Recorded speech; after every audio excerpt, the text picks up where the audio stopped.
The assassination of John F. Kennedy on November 22, 1963 in Dallas, Texas, is one of the most scrutinized events in modern history, captivating conspiracy theorists and historians alike. Setting the context for JFK's assassination involves understanding the complex socio-political climate of the early 1960s and the circumstances surrounding the president's fateful motorcade through Dealey Plaza. At its core, this context provides a framework to explore the plethora of theories that have emerged over the decades, including those suggesting multiple shooters and the controversial notion implicating the driver as the actual shooter. The significance of this point lies in its ability to encapsulate the uncertainty and intrigue that surround JFK's assassination. This ambiguity has fueled countless debates and investigations, making it a powerful entry point into broader discussions about power, secrecy, and trust in government. By setting the stage, we can better understand why and how various conspiracy theories have gained traction, reflecting the public's enduring quest for truth. A notable example illustrating this point is the 1964 Warren Commission report, which concluded that Lee Harvey Oswald acted alone. However, its skeptics often cite eyewitness accounts and acoustic analyses suggesting multiple shooters, such as the contentious Grassy Knoll theory. This demonstrates how initial conclusions have been contested and reinterpreted over time. Another example is Oliver Stone's 1991 film, JFK, which dramatizes the events and introduces the controversial idea that multiple actors, possibly including government insiders, were involved in a cover-up. Stone's film significantly influenced public opinion and renewed interest in alternative theories, prompting the U.S. government to release additional documents. Related to the assassination, the opinion supporting the idea of a conspiracy often points to inconsistencies and perceived inadequacies in the official investigation, arguing for a deeper hidden motive behind the assassination. However, these theories face challenges, such as a lack of definitive evidence and the dismissal of some claims as speculative or implausible by experts. Controversies or alternative viewpoints frequently arise, particularly regarding the role of the driver, Secret Service agent. William Greer. Most experts and eyewitnesses dispute this theory due to the lack of credible evidence and the implausibility of such a scenario in broad daylight and under intense scrutiny. Ultimately, understanding the context of JFK's assassination not only enriches the dialogue on potential conspiracies but also influences other aspects of the topic, such as the public's perception of historical narratives and its trust in governmental transparency. This context sets the stage for analyzing the layers of complexity that continue to shroud one of America's most profound mysteries. The overview of official accounts and initial investigations refers to the documented reports and findings immediately following the assassination of John F. Kennedy. The most notable of these is the Warren Commission report, which concluded that Lee Harvey Oswald acted alone in killing Kennedy.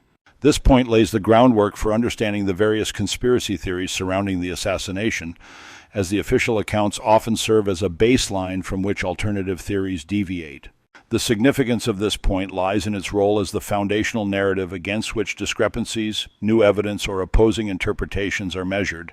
Understanding these official accounts is crucial for critically evaluating the alternative theories, such as the possibility of multiple shooters or the controversial idea that the driver was involved. One example of the importance of these initial investigations is the extensive forensic analysis of the Zapruder film, a crucial piece of visual evidence that has been scrutinized for years. This film is often cited by those who argue for the presence of multiple shooters, suggesting inconsistencies with the single bullet theory promoted by the Warren Commission. Another example is the House Select Committee on Assassinations, HSCA, which revisited the case in the 1970s and concluded that there was likely a conspiracy potentially involving multiple shooters, although it did not find conclusive evidence against the driver. Opinions supporting the significance of these official accounts often emphasize the need for a consistent historical narrative. Proponents argue that while discrepancies exist, they do not necessarily invalidate the core findings of the Warren Commission. However, critics point to these discrepancies as evidence of inadequacies in the official investigation. The potential challenges associated with these official accounts include the controversies and alternative viewpoints they continue to inspire. Many conspiracy theories suggest flaws or intentional omissions in the investigations, with some alleging cover-ups involving multiple parties. The idea that the driver, Secret Service agent William Greer, might have been the shooter is a particularly controversial viewpoint, often dismissed due to lack of credible evidence and reliance on speculative interpretation of the Zapruder film. This overview connects to other aspects of the Kennedy assassination topic by providing a baseline from which deviations are explored. Understanding the official narrative allows for a more nuanced discussion of potential conspiracies, highlighting the complexities involved in separating fact from fiction. It sets the stage for examining how these alternative theories fit into the broader picture of one of the most analyzed events in modern history. The concept of multiple shooter theories in the assassination of John F. Kennedy revolves around the idea that more than one individual was involved in the actual shooting, contrary to the official narrative that Lee Harvey Oswald acted alone.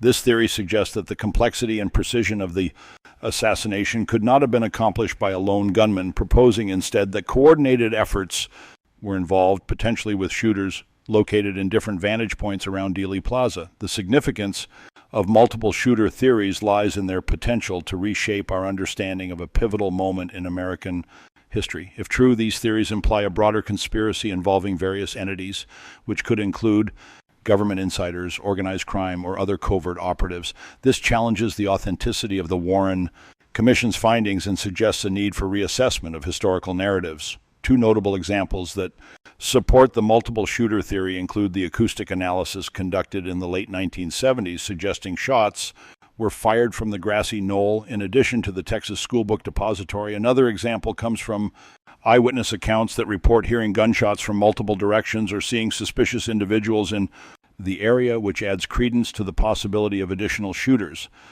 Several researchers and conspiracy theorists support these ideas, arguing that the lone gunman theory fails to account for all the evidence and witness testimonies. They highlight inconsistencies in forensics, the trajectory of bullets, and the extent of Kennedy's injuries as potential flaws in the official account that could be explained by multiple shooters.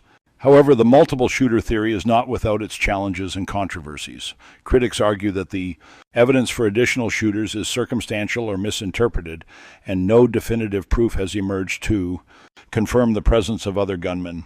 Additionally, many alternative viewpoints exist, including the controversial and less supported notion that the driver of the presidential limousine played a role in the shooting, further complicating the narrative. This theory influences other aspects of the main topic by prompting questions about the extent of the conspiracy and who might have been involved, whether it be internal factions within the government, rival political interests, or external actors. It encourages a broader examination of the assassination with a more critical eye towards the evidence and the narratives that have persisted over the decades. Such exploration not only delves deeper into the possibilities of that fateful day, but also emphasizes the importance of transparency and scrutiny in historical and governmental investigations. The concept of multiple shooters in the assassination of John F.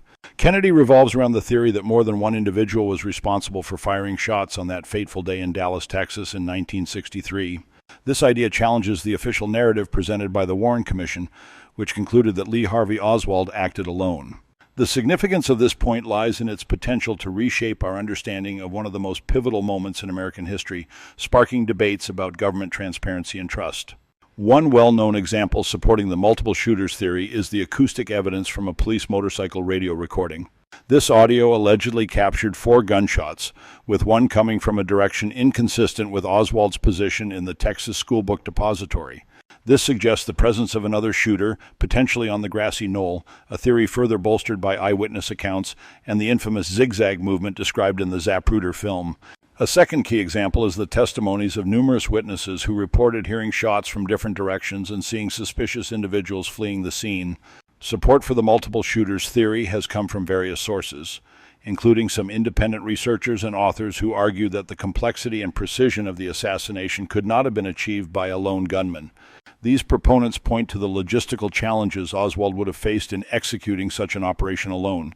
However, this theory faces significant challenges and controversies. Skeptics argue that the acoustic evidence is unreliable, citing expert analyses that dismiss it as inconclusive or flawed. Additionally, the Warren Commission's findings, albeit contested, were based on extensive investigations and remain the official account for many. The multiplicity of accounts and interpretations also means there is a broad spectrum of conflicting evidence, making it difficult to arrive at a comprehensive and unequivocal conclusion. This theory intriguingly connects to the alternate notion of the driver being the shooter, as both ideas suggest a broader conspiracy and potential involvement of multiple parties. Together, these points fuel ongoing intrigue and debate, prompting a reevaluation of what we think we know about JFK's assassination and highlighting the need for further exploration and understanding of all possibilities.